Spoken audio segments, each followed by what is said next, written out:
Hello, hello, and welcome back to the Forza Italian Football podcast. As ever, I am your host, Connor Clancy. And joining me is just one man this week, but when it is this one man, I don't need anybody else. Vito Doria, welcome along. Yeah, thanks, Connor. It was a very exciting round to talk about, so that's great to be discussing. Unfortunately, my team had a shocker, so I'll try to battle on as we progress with this analysis.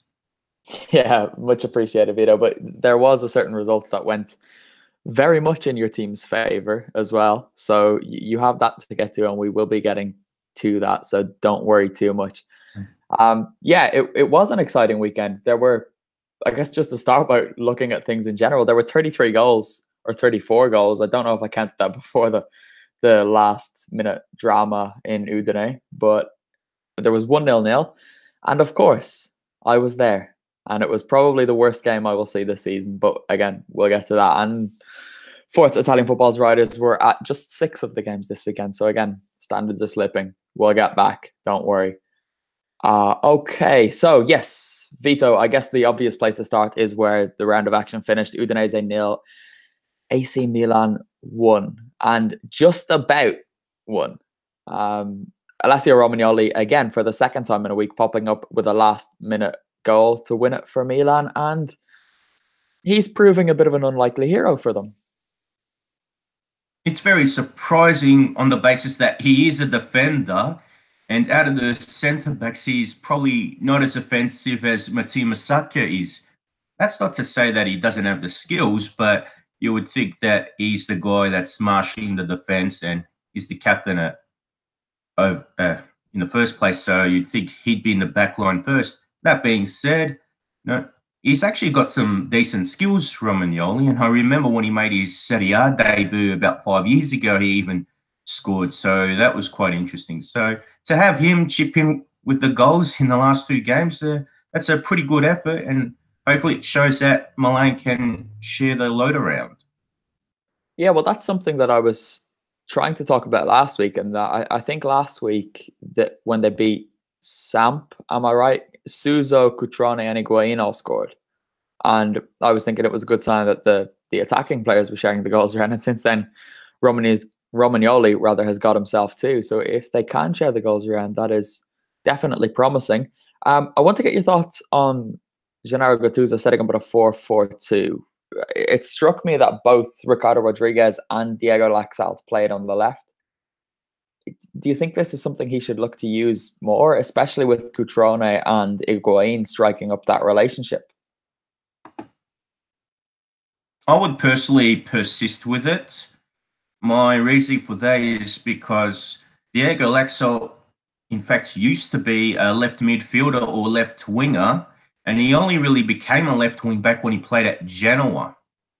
If he can rediscover that attacking flair or intent, I think he can still be a very useful player on that left flank as well as Rodriguez. So at least they'll have that supply on that side of the pitch, and it might be more frustrating for opposition defenders to contain. Yeah, absolutely. I'm a big fan of Diego Laxalt. I do have question marks about Ricardo Rodriguez's defensive capabilities, so maybe the two of them could maybe swap. Let Rodriguez play as the left midfielder because I do trust Laxalt a bit more defensively. The live viewers are building up. Remember, if you do have any questions or you want to get involved in the conversation, don't hesitate to drop a message in the live chat. We can see already the Milan fans are building. There's 3 comments from Milan fans already and 1 response from an Inter fan that we won't get into just yet. The derby was a couple of weeks ago, so we'll leave that there. But Gonzalo Higuain went off injured, Vito, and thankfully for Gattuso's point of view, it doesn't look like it's going to be too serious. He came back out and watched the rest of the game from the bench. It's looking likely that he'll be rested against Betis, but he should be fit to play his former club Juventus next week. But if he does miss that game, how big of a blow would that be? Although I'm very skeptical of Higuain's performances in big games, especially in big finals, I still think he would be a loss. Obviously, this is not a final, but with his experience and the big name that he possesses, I think Milan are better off having him in the team if he is fit enough. Whenever I see Milan play, he tends to be more involved than what he was at Juventus, and he's not always in that penalty box. So I think if he's out, they will still be missing an important dimension to the play. Yeah, I think his importance goes beyond just scoring, as we've seen with him. He's almost nurturing Patrick Cutrone while the two of them are on the pitch together, and that is a partnership that should be feared by everyone in Serie A, including Juventus. The win does keep Milan in fourth place, just about after Lazio's earlier win. They're still 4 points shy of Inter and Napoli in second and third, but it's a really big win. Just before we move on from this, actually, I do want to talk briefly about Romagnoli's goal. But I want to look at Udinese because they were disgraceful. They got caught on the counter-attack, and at one stage it was 5 Milan players, including their centre-back Alessio Romagnoli, against 3 Udinese defenders. And as the ball eventually goes into the goal, 2 Udinese players, one of them was Marco D'Alessandro. I don't know who the other one was. We're just seeing lightly jogging back into the box. And then D'Alessandro has the nerve to kind of throw his hand up in complaint that the rest of his teammates didn't deal with it. But Vito, that was absolutely shambolic defending. How did they allow themselves to get into that position? Well, I don't want to go into too much, but let's face it, they made a bad choice in coach at the start. And to be honest, I don't think they've really had a good coach since Francesco Guidolin, and we're talking 4 years. No, I was a critic of the appointment of Julio Velasquez at the start of the season, and nothing much has changed since then. So I don't know where he's going to turn things around or how he's going to turn things around. Udinese look like a team that's just making up the numbers in Serie A at the moment. And really, Rodrigo De Paul is the main shining light. Otherwise, the rest of the team, including at defense, is just a mess. And again, it looks like one team they'll just hope for a squad that will just make up the numbers, maybe pull out 1 or 2 stars, and that's it. But yeah, I don't see much forward planning there. Yeah, you did write quite damningly of their appointment of Velasquez at the start of the season. We'll have to dig that out and share it out on Twitter and stuff if I forget. Do it yourself and I'll retweet it because I more than likely will forget. But I remember thinking that could come back to bite you at the time. But no, it looks like you are vindicated so far this season. All right, we've done one Milan club. Let's do the other. Inter absolutely destroyed Genoa 5-0. I was at the San Siro for this one. My first time at San Siro as press. It was pretty amazing, and so was Inter's performance. And the thing that struck me and everyone else watching this was that it wasn't Inter's first team. They made so many changes. Mauro Icardi wasn't playing. He didn't even need to come on and save them, as we've seen him had to do before, notably against Parma when it didn't quite go to plan. They still lost. But the first comment on this game has come in, and it's exactly where I wanted to start. João Mario, he was amazing. 3 assists, 1 goal. Vito, what more could you ask for? Nothing more, really. Not only is it his best performance in an Inter shirt, but I might even go as far as to say it's probably been the best game since he played for Portugal in the Euro 2016 final when they bet France 1-0. He was fantastic in that final with his ball-winning ability and covering the ground.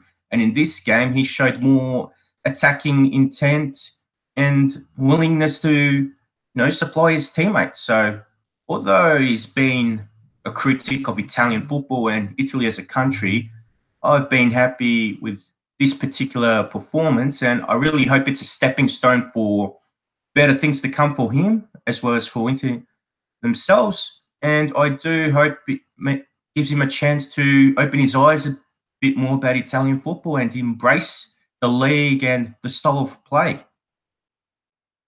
We've had a comment describing him as the Portuguese GOAT, which I'm sure is quite pointed towards a certain Portuguese playing in Turin at the moment, but we won't get too much into that. João Mario, though, was excellent. He really was. He barely put a foot wrong all game. We've just had a comment to say who knew he could actually shoot. But yeah, I think you are absolutely right. I've not seen him play this well since Euro 2016 with Portugal.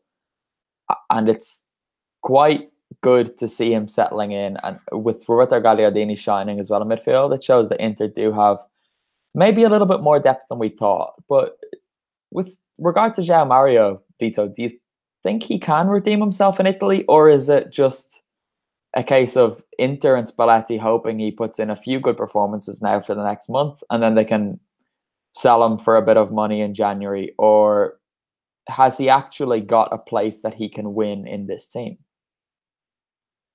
On the basis of the last 2.5 years, one would assume that they would be hoping that he has a good run and that they can cash in on him. That being said, I don't think Inter will really get the money that they want for him as yet. So I really hope that Spalletti and João Mario himself look at this performance and then see it as the basis for better performances, and also that he can play better as the season progresses. I think that Inter should not really be spending too much money on the transfer market as it is.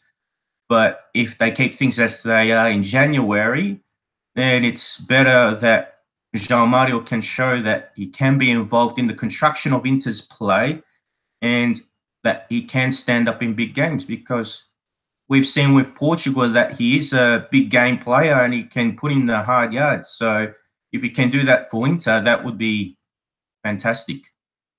Yeah, for sure. I did mention Roberto Gagliardini there, and he's who I want to discuss next because he was arguably better than João Mario. I think João Mario was only the third best player on the pitch. Gagliardini and Politano both outplayed him.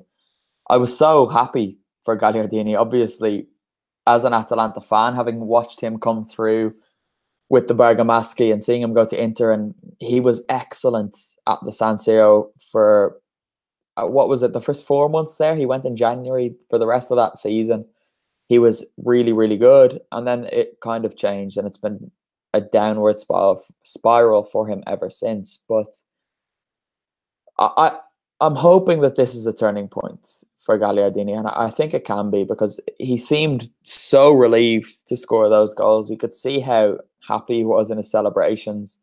He came in through the mixed zone after the game, and you could see how happy he was. He stood there as Romulo was speaking for doing the Genoa press duties. Gagliardini stood there and he was just smiling the whole time for about 5-10 minutes, just standing there smiling. He knew he had had a good performance. He knew that people were going to be praising him, and he was just absolutely excited to talk about it. Gagliardini's another one then, Vito. He's started 6 Serie A games for them this season. He's not always playing. Can he nail down a place in Spalletti's regular starting 11 as well?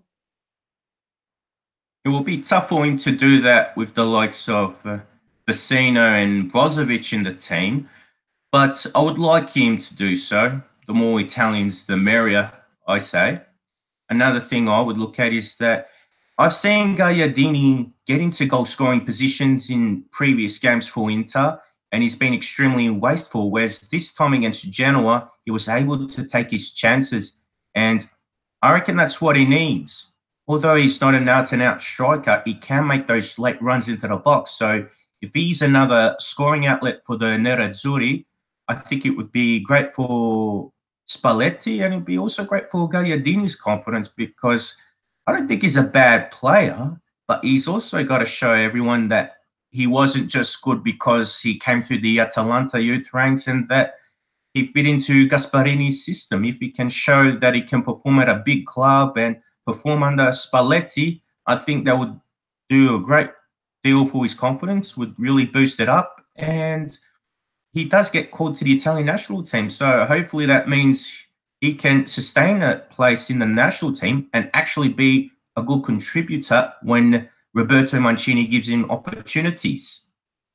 Yeah, that's the one thing that's kind of haunted Gagliardini throughout his still short career so far, is his finishing. As good as he is everywhere else, once it becomes the time for him to shoot, he's generally quite poor. And I don't know if it's a confidence thing, if he just panics or what, but even at Atalanta, he would pass up opportunities where he really should score. Maybe the fact that he didn't have all that much time to think about either of these finishes was probably a good thing. The first one just kind of popped up. Jean Mario was running in, he tried to shoot, he missed the ball, and Gagliardini was just there to slot it in. And then the second one, obviously, just bounced to him 2 yards out, and he absolutely smashed it in. But yeah, hopefully he can take some confidence from this. Another thing about him is that I don't think there's any one thing that he's amazing at, but he's quite good at everything except for finishing. He's decent in the air, he's decent off the ball defensively, he's a decent passer, but there's not one thing that defines his game. Like, he's not, Andrea Pirlo sits and dictates play. Daniele De Rossi was, I don't know, historically more of a hard man than he is now. These players have that one thing that make them stand out. Gagliardini hasn't really got that. But when he's on form, you tend to get pretty consistent performances from him every week. David De Nicola says Inter will beat Barca, which is a big claim. Vito, do you want to pick up that? It's going to be extremely tough to do that, even with Raja Nainggolan returning. So I'm going to be pessimistic at the moment and say that Barcelona should be getting at least a point, if not the victory there. But I do hope Inter prove me wrong and actually get a result. Good. I would love to see that. It would be pretty amazing, especially if Messi does play. It's going to be a difficult task, let's face it. And Luis Suarez is in incredible form too. One player who Inter will be hoping can cause Barca some problems, though, is Matteo Politano. And once again, he was excellent. I put out a tweet about 20 minutes in to say he's been brilliant here so far. And Nick, rest in peace, wrote back to us to say that he's been excellent all season. It's a fair point. We tend to focus on the others with Inter. Perisic and Icardi usually grab the headlines, but Politano has been very good since going there. He's a very inventive player and skillful too. I do like it when he's on the ball, and I do like watching him play. The only thing about him is I'd like him to be more involved in the goals, whether it be actually scoring them or providing them. So I thought it was a pretty good goal that he scored, and hopefully he can continue that trend, because he's another one that's under Roberto Mancini's view for the national team. If he can be performing well for Inter, and he does get opportunities in the Champions League as well, I think it would be a big plus for his career. And the way he plays makes Inter look a lot less predictable. So hopefully he keeps the form up. Absolutely, he was really good. He was beating his man on the outside, on the inside. He got his goal, which he took very well, kept composed, finished it nicely, and really he should have had an assist before. I think it was before Gagliardini even scored, and he put in an incredible cross, like what we described Sousa was doing. He cut in from the right, whipped it into the back post, and Lautaro Martinez really should have scored, but he kind of kneed it or thied it off target when he probably should have hit the target. But yeah, Politano was excellent, and it would be great to see him continue this form. Samir Handanovic has been someone that we've spoken about a little bit this season. And this will seem harsh because Inter won 5-0, but I want to talk about the goalkeeper.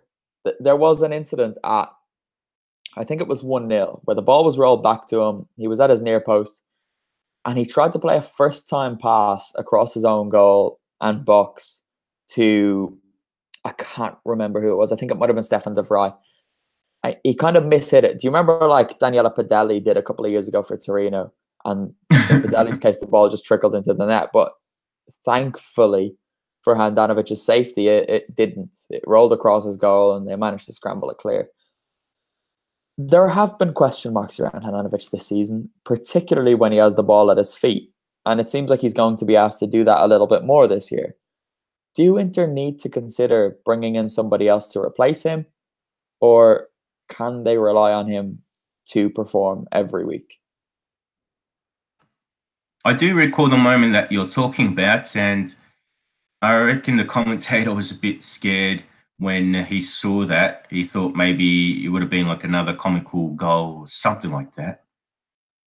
Putting that aside, I think Handanovic has shown a few signs of decline, even though he's around 34 years old, and goalkeepers are usually top performers at that age. But Handanovic does not seem to be as commanding as he has been in previous years. So I think Inter should look around for another goalkeeper. And although I haven't seen strong sources report this, but it's possible they might go after Simone Scuffet from Udinese. So some of the big teams have started to look for younger goalkeepers in the last couple of years, and perhaps Inter should go down that path as well. Yeah, I think Napoli kind of got the trick right by signing Alex Meret in the summer, because I do think he's probably the best of that new generation of goalkeepers coming through. Anyway, that's enough Inter. We will go to...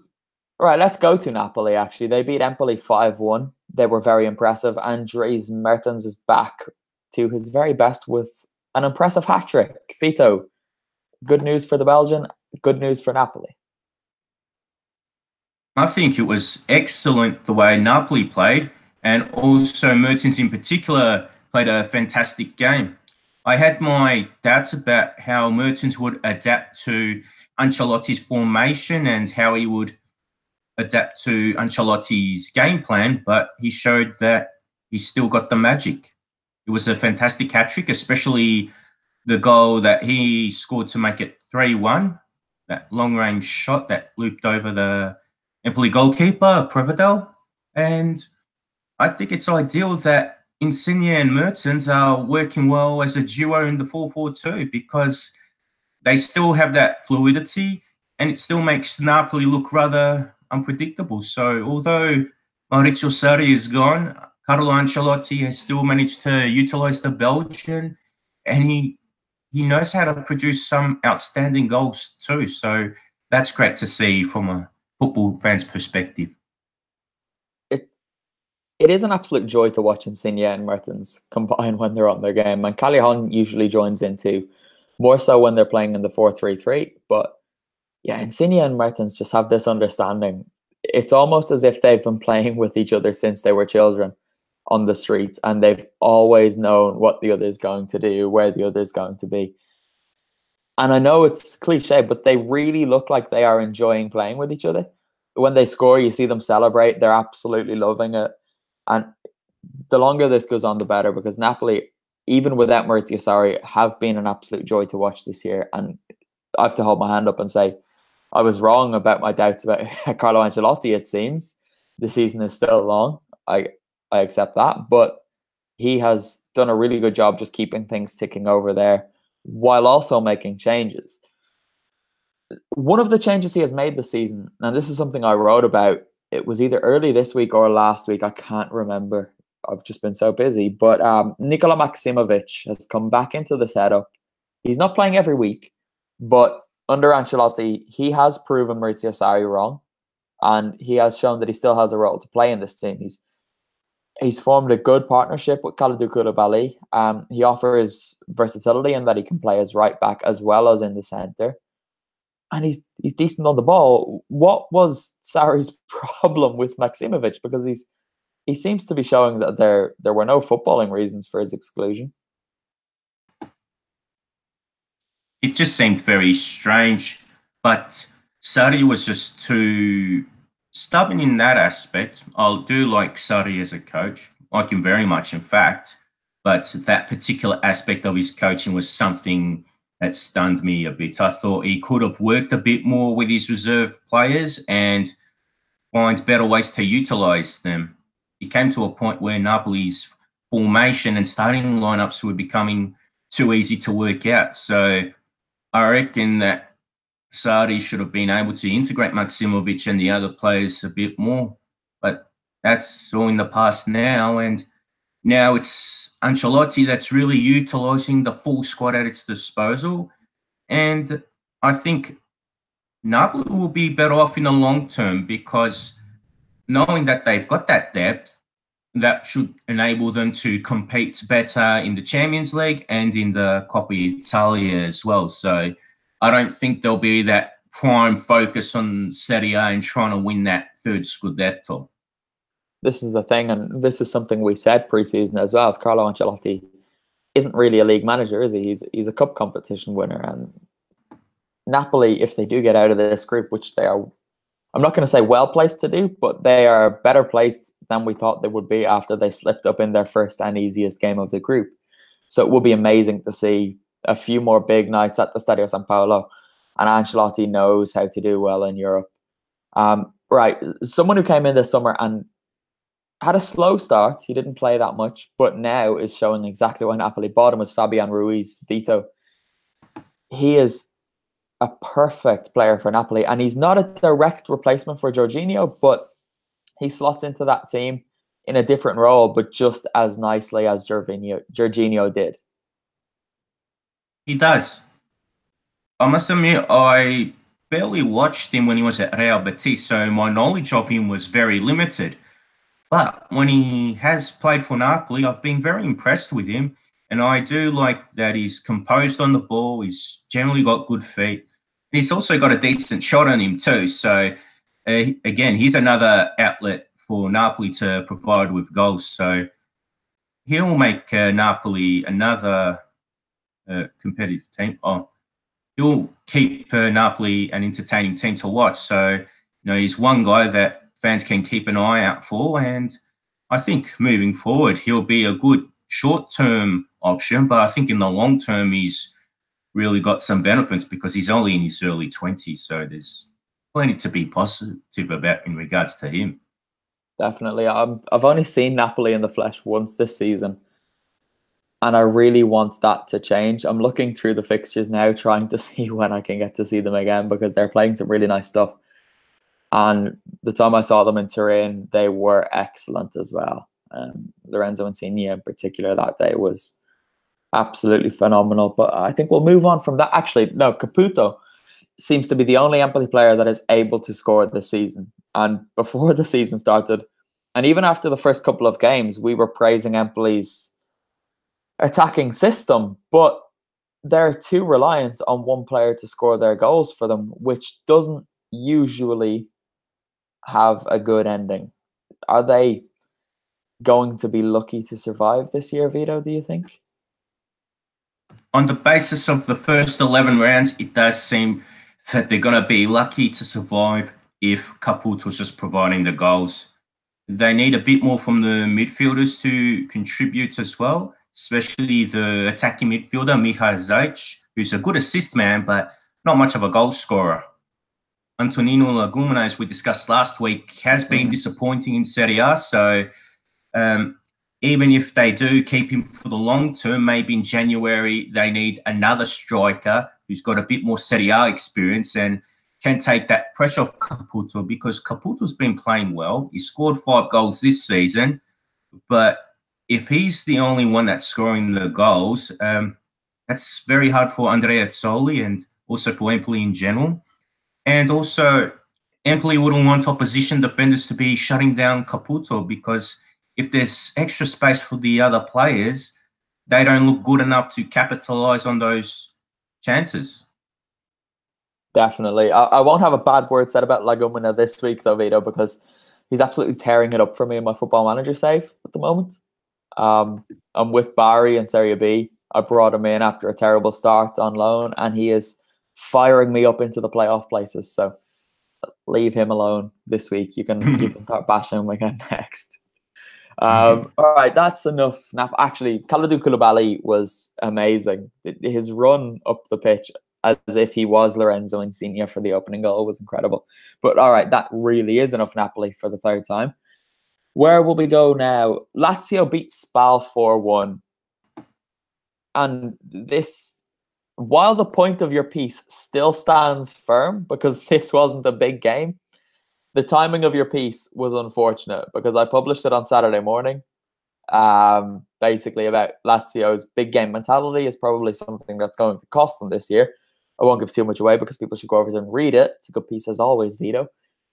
But then he went and kind of just took Spal apart. But Spal, we'll start with Spal. I'm worried for them because they got smashed 3-0 by Frosinone. Now they've lost against Lazio, another heavy defeat. And after a good start, they seem to be regressing to the mean again, which They should still be able to stay up, but they are only on 12 points, and they're just 3 points ahead of Bologna. And that says a lot, given how poor Bologna have been this season. And they're 6 points clear of Empoli, who occupy the last relegation spot. Spal, Vito, should they be looking over their shoulders, or have they got enough about them over the course of a season to get back up towards mid-table? I reckon they should be looking over their shoulders because they have been leaking goals in the last 2 weeks. But my general criticism of them is that they're not taking enough shots, or even the chances that they do have, they're not capitalizing on them. So I think Leonardo Semplici has to really sit them down and get them to work on their shooting. I don't care if it's just the strikers or the whole squad. They got to find, scoring options from anywhere. And I reckon it's that lack of goals that's going to really kill Spal. I like Spal. I do think they actually are a good team to watch in general. But, it doesn't matter how good you are to watch. You've got to be more concrete, more effective, and you've got to finish off those chances. And Spal have not been doing that often enough. Not just this season, but even last season was the same story with them. Agreed. And one of the strikers they did bring in was Andrea Patania. I think he's got 3 goals this season. 2 of those, of course, came against his old club, Atalanta. I saw him play a lot over the last 3 years, and I really do like Andrea Patania. I think he can do absolutely everything that you would want the striker to do, but he can't score. He just can't score, which is unfortunately how strikers are judged, because his link-up play is amazing. His work rate is fantastic. He's quicker than people give him credit for. He has better feet than people give him credit for.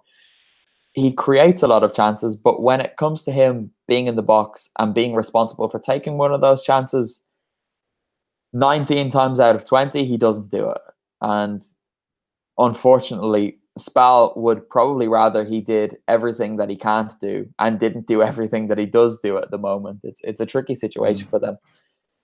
But onto Lazio, another team who are reliant on one player for goals, and that's Ciro Immobile, and he got 2 again. Vito, have you anything to say about Lazio? We did have Alistair McKenzie at this game. We might hear from him in the audio version of the podcast. But yeah, Vito, any thoughts? Although I am critical about the big game temperament, this is the type of win that they've been used to producing while Simone Inzaghi has been the coach. These comprehensive wins are the kind of thing that they can do on the day. And Immobile in particular is a fantastic finisher for them. That being said, it was the 2 second-half goals from Danilo Cataldi and Marco Parola that really stood out. They were fantastic long-range strikes. And if I had to talk specifically about one player side Immobile, I do like the fact that Cataldi scored that goal and set up the first for Immobile, because he's been a player that I haven't been overly impressed with, but he's been highly rated by those in the know for quite a few years. So maybe this is the breakthrough that he needs, and hopefully it's a catalyst for better performances going forward.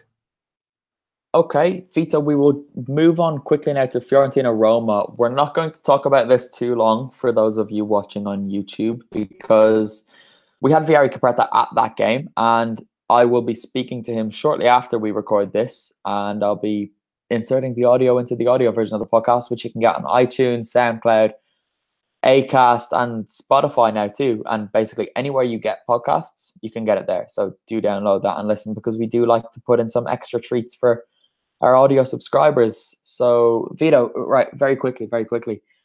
Fiorentina left it, or Roma rather, left it late to get their equalizer. I think it was Alessandro Florenzi got it in the end. And this is another game where Roma didn't impress. And I keep getting bashed for this in the comments and on Twitter and by email and basically everywhere. But Roma, for me, haven't played well once this season. Maybe against Lazio, but Lazio's big game mentality is questionable. But I haven't seen Roma play once this year and thought, yep, they look like a good side. What's going on? They've had the moments, but again with them, the most impressive performances have usually been against weaker sides, so they've probably been made to look good in that sense. Uh, they did play well in the derby, but yeah, again, the problem with Roma is that they've changed too many players, and I don't think it's entirely Di Francesco's fault that they're performing so inconsistently. I think he should shoulder some responsibility, but not all of it. I do think with Roma, though, they should focus more on Europe because that's where they've had the more impressive performances. And in the league, they just don't look as impressive, or sometimes they might even come across as that they look a bit disinterested in comparison to the Champions League fixtures. One thing that came from this game was afterwards, again in the mixed zone, Viera Capretta was around for a conversation with Kevin Morales. And Vito, I think you will like what he said. He said that Serie A is much more difficult than the Premier League. I thought I'd just give you a chance to talk about that for a couple of seconds if you wanted to. Well, I think for those who are well acquainted with social media and other platforms, you do get, whether it's the British pundits or English Premier League bandwagoners trying to rubbish non-English football, and they rely on dated stereotypes or things that they say. It's not like that they'll happily admit to saying, we don't watch this league enough, we're not going to make a comment, we just like EPL. So it's good when people who have had the experience of being in both leagues can say what league is unique, what league has this characteristic and whatnot. So for Morales or anyone who's played in both FIFpod and Serie A to say that thing, I think it's good because at least they're in the know. They've actually been in the pitch, they've been in the locker room, so they know what it's like. Every league has their own unique characteristics, and of course, English football is known for its pace and physicality, whereas the Italian football is known about the organisation and the tactics. So English football can be hard for some people because of the pace and physicality, whereas with Serie A, you've got to be a lot more shrewd, more cunning, and that's what Morales is experiencing at the moment. And for me personally, as someone of Italian ancestry and a fan of Italian football, I think that's the ultimate thing. I think hard work should just be an additional characteristic. Skills and football smarts should be the most important thing for professional footballers, and I think Morales has realised that even in a short time in Florence. 100%. Okay, now, video viewers, I'm sorry, but this is where you miss out on a few minutes of content because Viera Capretta is joining us now on the audio podcast, and Dov Schiavone will be joining shortly after to talk about Juventus's 3-1 win over Cagliari. But Vito, the show must go on for you and I. We don't get a break, sadly, although it might seem like it. Where will we go next? Okay, yeah, I've put it off for long enough. Parma 0, Frosinone 0. This was absolutely horrid. The weather was bad. It was cold. It was rainy. It was grey. And the football was even worse. Parma and Frosinone were, well, they delivered two of, if not the two, worst performances that I've seen this season. And I've seen Bologna play. And really, this was bad. Neither had anything about them. Parma were severely lacking creativity. Their reliance on Gervinho is bordering on a joke. All right, I don't want to be too harsh on Parma because I'm aware now. I can see the messages, the tweets, the DMs that I've been getting this season for not giving Parma enough praise. But they were really poor. Gervinho's only trick is he puts his head down and runs. If there's no space for him to run into, he's ineffective. He's not someone who can play a pass through three bodies and find a run. There's no one even making those runs when Roberto Inglese doesn't play, which he didn't today because he wasn't fully fit. And Frosinone, well, they're just another case altogether. They are horrible. I saw them in their opening game of the season against Atalanta. Atalanta absolutely smashed them. And at the time, it looked like that was because Atalanta were this amazing team. But then Atalanta didn't win for another, what was it? Close to 2 months or something. Frosinone are poor. Empoli are poor as well down there. I'm just looking at the league table, and if it wasn't for Chievo, I would say that Frosinone will comfortably finish bottom this year. But yeah, let's not spend too long on this. Leo Stulec got sent off for Parma. It was a poor tackle on Chibza. He's not a dirty player. He will be a big miss for them because he's quite all action in the middle for them. He's good on the ball. He's good off the ball.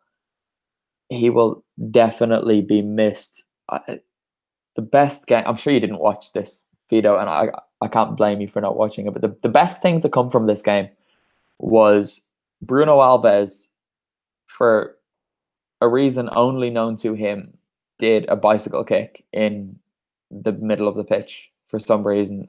I can't quite work out why, because he just kicked it out of play for a goal kick. It was bizarre. Luigi Sepe again was okay. He made an incredible save in the last minute to keep Parma with a point, but he was terrible with the ball at his feet. Within about 5 minutes, he nearly gifted the ball to Joel Campbell for a goal. And then shortly after, he had the ball at his feet again and tried to play a simple 25-yard pass, and he just booted it out of play. And then there was a chance in the second half where he caught the ball from a corner. Parma wanted to break. The crowd were urging him to release it quickly, and he just held on to it for 10 seconds. The crowd went mental on him. He's been poor this year. Again. Anyway, right, we'll move on from that. Okay, Vito. I'm sorry. Sampdoria were hammered by Torino. And before this week, they had conceded 4 goals in 9 games. Now they've conceded 7 in 2. What has gone wrong in the last 7 days?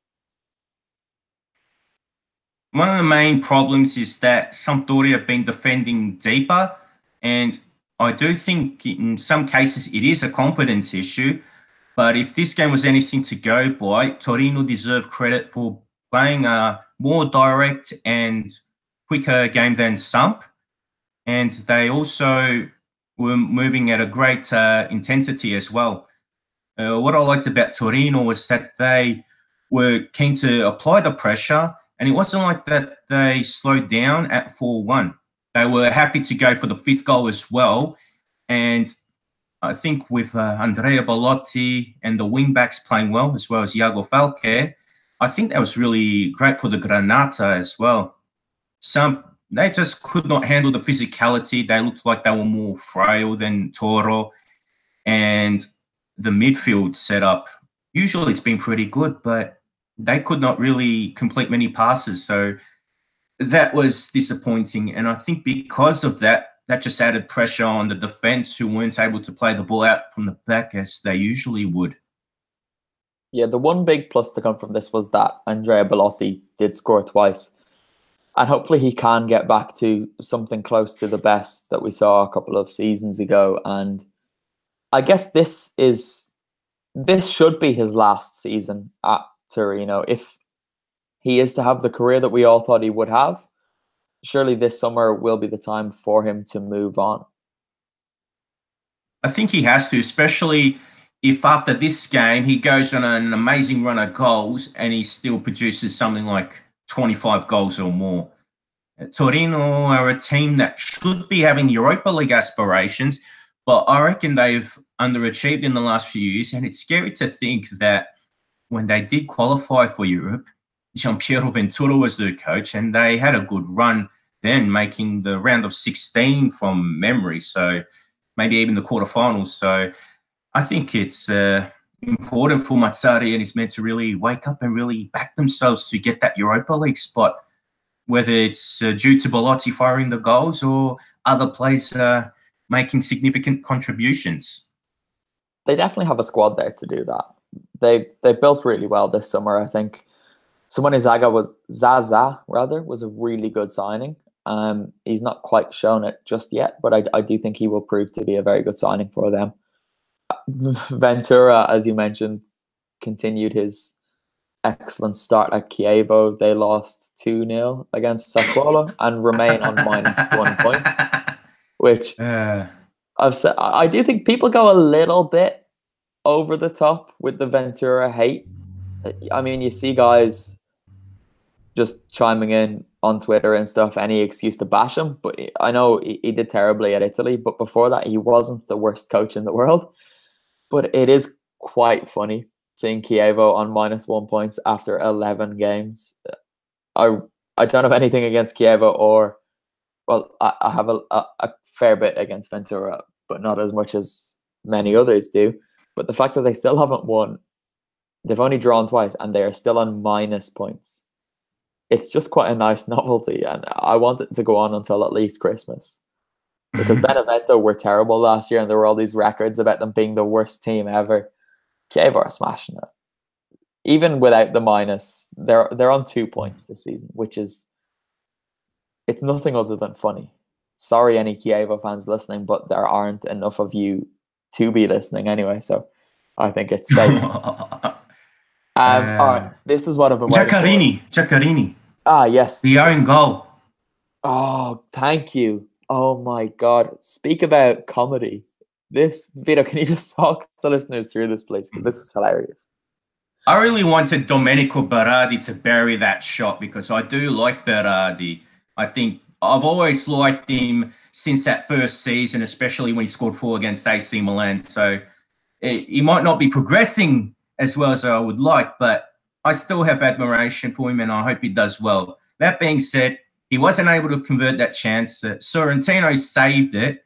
And then I don't know what Giaccarini was thinking. I think he tried to chest there and try to play the back pass, but that Giaccarini and Sorrentino in 6s and 7s, and the ball just rolled into the net. So sometimes you just got to apply common sense. Forget this playing ball at the back all the time. Not everyone's Barcelona.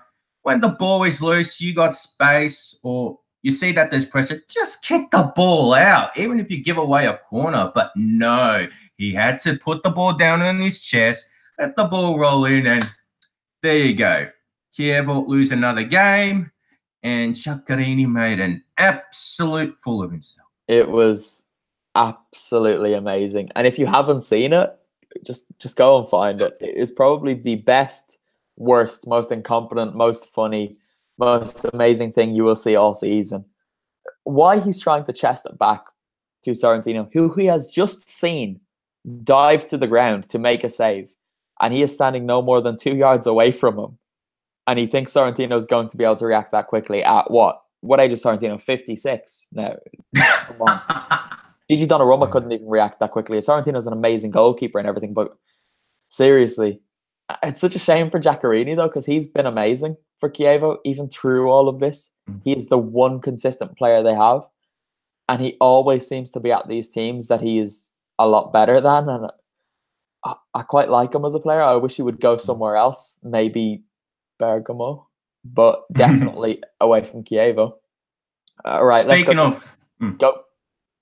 No, I was going to say, if in a hypothetical, if he did win to Atalanta, he'd be a good left wing back, or even left winger. Yeah, well, at the moment they've been relying on Ali Adnan to come on.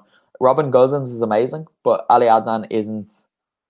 And I would rather have Giaccarini as the second choice in that position. Right, let's go to Atalanta, because they beat Bologna.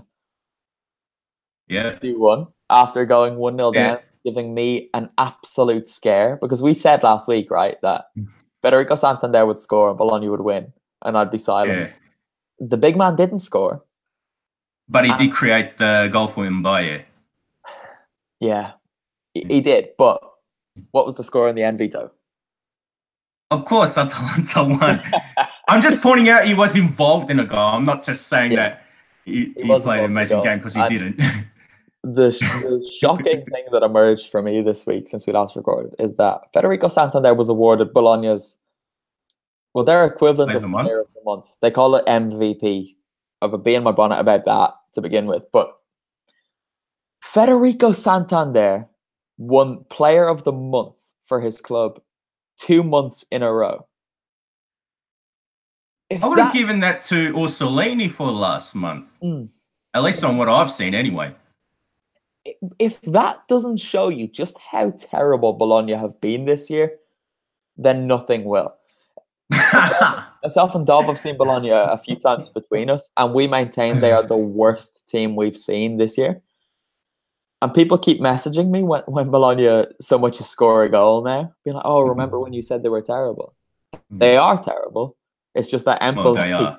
Frosinone, and Chievo are also terrible.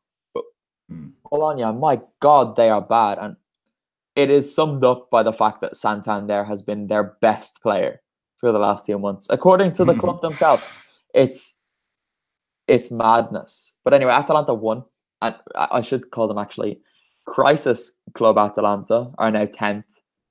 The Crisis Club are now 1 point behind Roma, 1 point behind Fiorentina, 2 points behind Torino, 3 behind Sassuolo in 6th. And they are just 6 points off Lazio. So, as I said 6 weeks ago, I think people were getting a little bit carried away by Atalanta's poor start to the season, and things are starting to fall into place. Gasparini, of course, deserves credit because he said publicly, and I would imagine even harsher words in the dressing room, but he did say publicly that they had to change their objectives and focus on survival. And since then, they've won, I think it's 3 on the bounce. So credit to them. I've just noticed, actually, Vito, I'm sorry to raise this, but Atalanta are now ahead of Sampdoria on goal difference.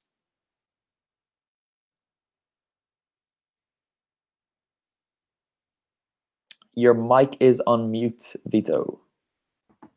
Sorry.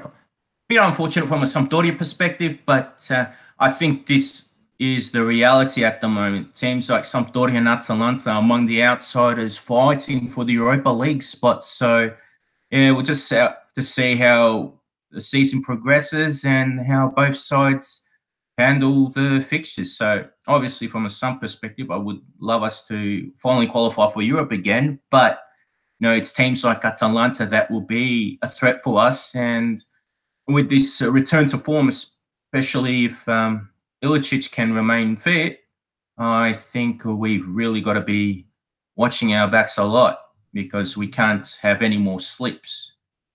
Never mind your backs, Vito. We're in front of you now, and that is where we plan to stay. So sorry to bring that up. But yeah, you raised the point. We have been going on for 50 minutes now, which is far longer than I expected between the two of us. For that, people watching, listening, whatever you're doing, remember you can head over to ForzaItalianFootball.com for every piece of match coverage and Serie A news you could possibly ask for. Interface Barcelona on Tuesday, and I would imagine that Dov Schiavone will be there at San Siro for that. So head over to our Instagram at Forza Italian Football, our Twitter at Serie A FFC, and on Facebook at Forza Italian Football as well, because we are smashing it. And remember, hashtag FIF at the games. Vito, thank you very much for joining me this week. You're welcome, Connor. And that is all I have to say. So until next time, it's ciao for now. Ciao.